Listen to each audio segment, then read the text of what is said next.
સુરતના પીપલોદ વિસ્તારમાં ખેડૂત ઉપર હુમલો, 3 બુકાની ધારીએ ખેડૂત પર હુમલો કર્યો। 60 વર્ષીય નરેશ કોન્ટ્રાક્ટર ઉપર હુમલો।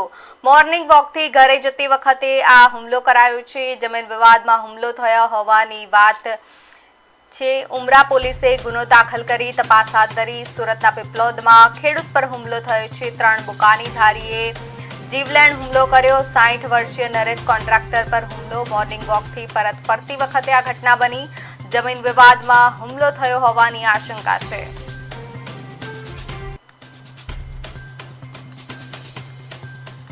તો સુરતના પીપલોદ વિસ્તારમાં ખેડૂત પર હુમલો કરાયો છે। જમીન વિવાદમાં હુમલો થયો હોવાની આશંકા।